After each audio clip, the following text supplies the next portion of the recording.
Welcome back to Income Trading 101. Today is Friday, April 23rd, 2021. Happy Friday to you. I wanted to take a quick look at the USO, the United States Oil Fund, one of the ETFs, one of the commodity ETFs that I love. This thing has had quite the year when you consider things like, what they had to do when front month oil futures were going negative. And by the way, if you trade ETFs and you really are trying to attempt a basis trade where you're looking at the portfolio of companies or the way they manage their actual futures and contracts, and looking for situations where that value is a discrepancy. So you either would buy or sell the ETF expecting the value to converge to its real value. It's important that you read the prospectus, and every one of these ETFs has one. You really just have to find it and take a look, because they'll tell you outright, especially in the commodity ETFs, how they manage even the rolling of their contracts from month to month and roughly when they look to do it. But anyway, that's a whole different segment of analysis. We're going to focus just on technical analysis. And I really just wanted to take a look at this because I've been looking back at trading some, what do you call it, mini oil futures. And USO can also be a great way to do this that might be a little bit more accessible for most retail investors. So let's dive in. And just, as usual, I'm going to pull all this data back so we get a sense of where we are relative to where this thing has been. So let's get rid of this volume too. I don't need the volume here. All right. So we know we've seen this ETF trade, upwards of $360 per share. And right now we are at $42 per share. So it's come off a bit, but so has oil. If you think about it, oil had a top price of $148, roughly $150 a barrel, and it's it's down to $60. I think it's trading at $60 a barrel right now, or thereabouts, and that's actually on the higher side of the range that it's stayed in for the last few years. So let's go ahead and pull this back in. And I'm not going to, we're not going to even address this kind of pre-COVID level, because pre-COVID also included a much higher amount of fuel demand, and mostly because here in the U.S. people were driving to work, and lately a lot more people are working from home. So we are going to just look at this this reversal, or this pull, this higher price movement that's happened this year, rather than go ahead and even analyze, if I were to look at the last year, you'd still get some of those high values. And actually, maybe I will, because I think some of these levels that we're trading at might actually have some significance to this period in early 2020. But let's go ahead and take a look at moving averages. And just to kick this thing off, give us a quick look. I know the market just opened about 20 minutes ago, so for those of you that are, this is one of the assets that you like to trade, we'll try and work through this relatively quickly. As usual, I'm going to do a 20-day, a 10-day, a 20, and a 60. I like my 10-day being in green, because that's more of my buy signal. It gives me an idea, like this period, when there is a strong bull market. And we've seen that strong bull market really since November is when the price started to go up. But it wasn't until really, we'll call it right here. I like this point where the 20 went on above the 60-day. So November 25th of 2020, we had a nice, multi-month, almost a 5-month, close to a 5-month bull run. And it was a 5-month bull run in the USO. Now we've had a bit of a pullback, and we'll see if it's going to go lower or head on higher and retest recent highs and possibly even some of those previous levels that we saw. Right now, at least on the daily, we see that the 10-day is higher than the 20, is higher than the 60 days, so that's definitely bullish. Let's look at the lower time frames just to get a better sense.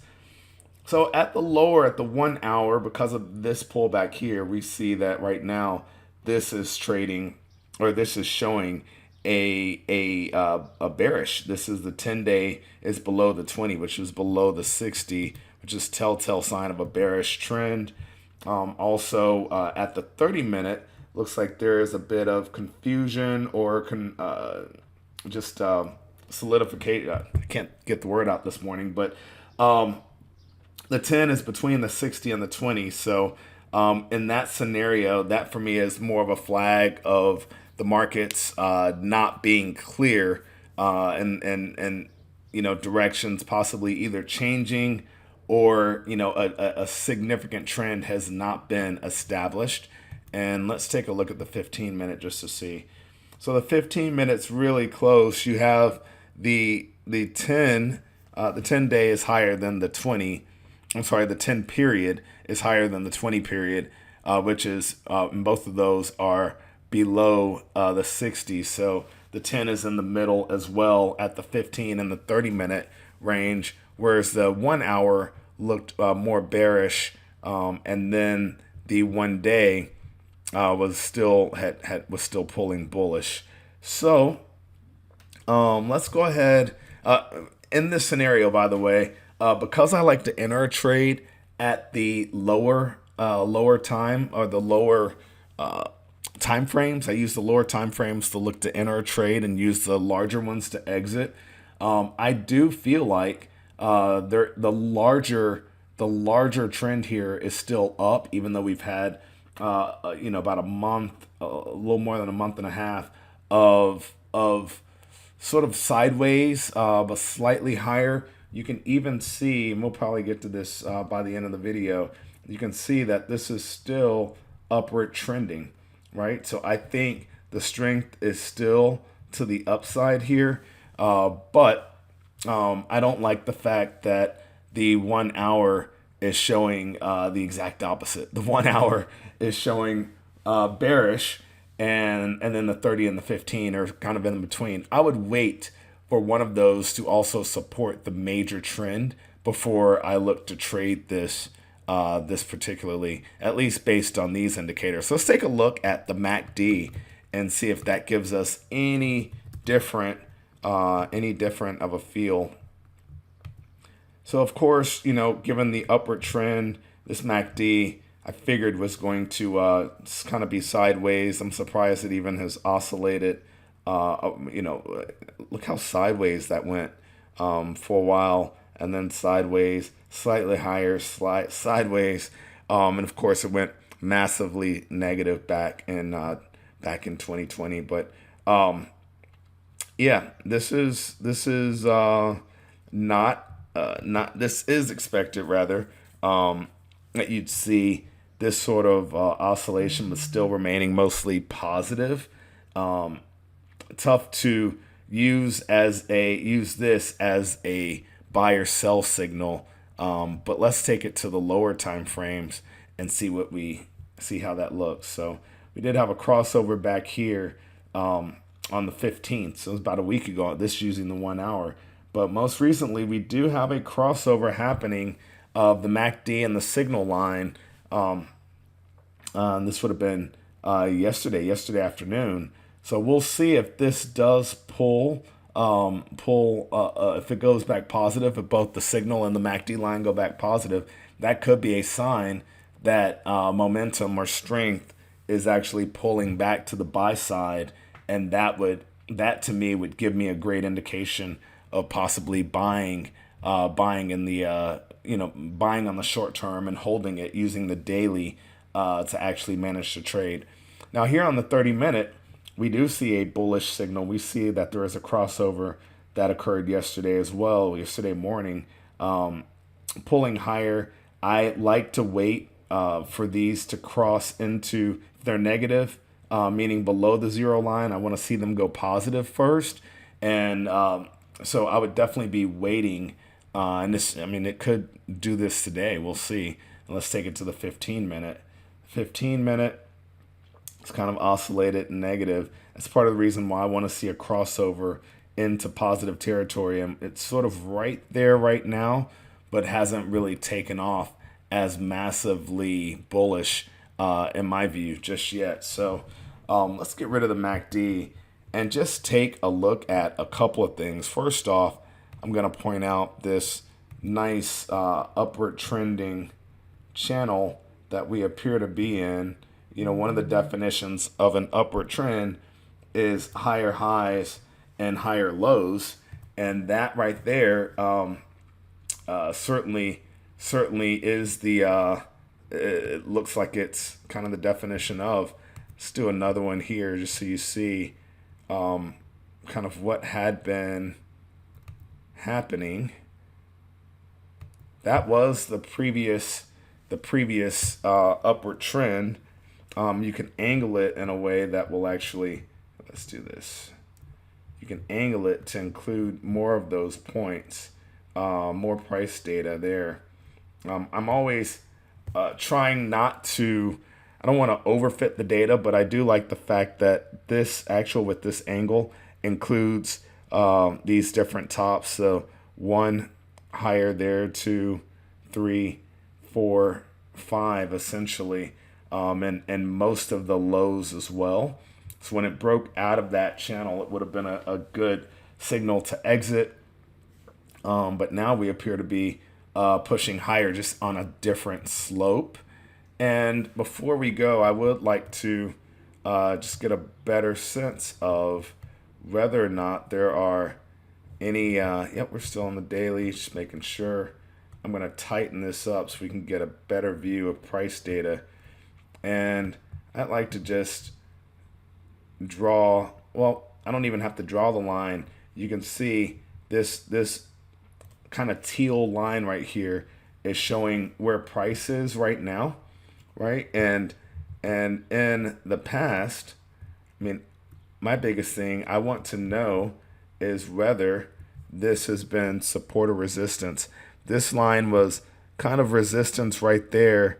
Could have been support, but it never acted as support. It just because price broke right through it. So there may not be any real significance to this level, but one that I would be paying close attention to is the most recent kind of high.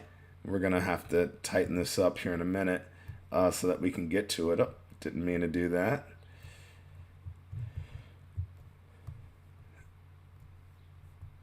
I'm gonna extend this and try and keep it flat, which would be where that zero, where it says 0 on my line, almost. It's negative.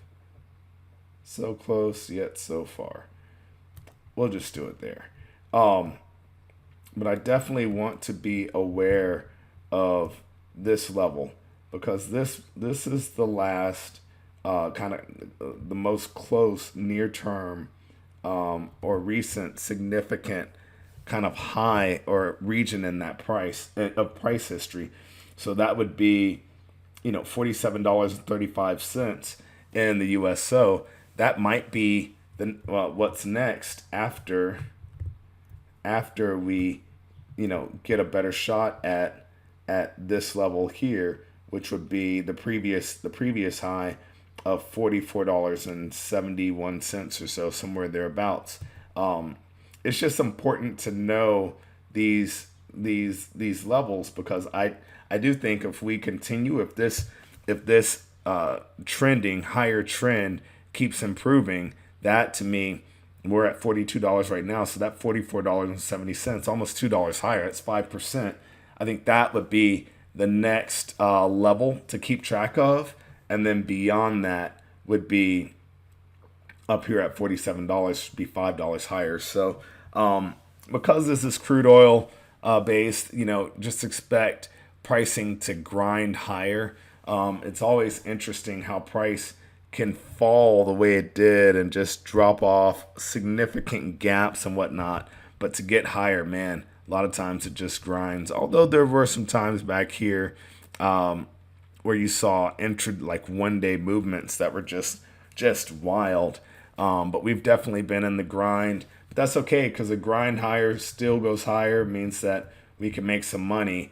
And I definitely think the overall trend in this right now is higher and not lower. So I wouldn't be particularly looking to short this ETF at the moment. So I think the strength and the movement is to the upside.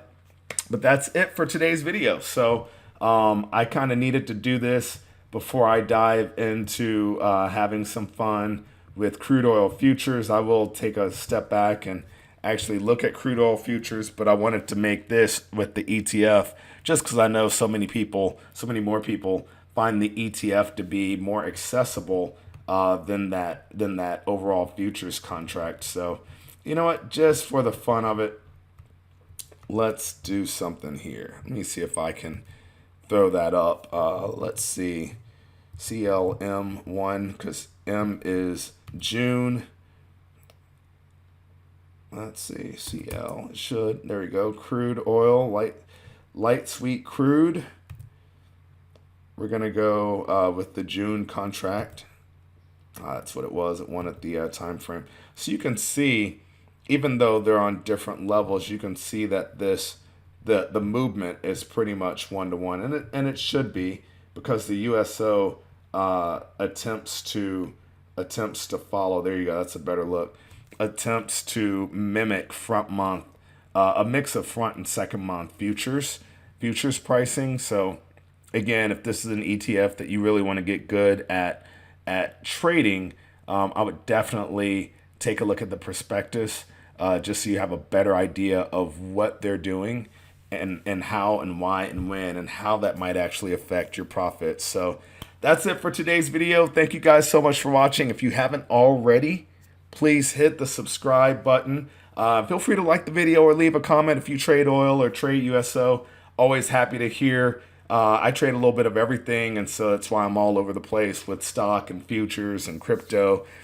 It's all just about using the skills I have to trade and find ways to make money in this market. So that's it. I hope you guys have a great day, a great weekend, and as usual, happy trading.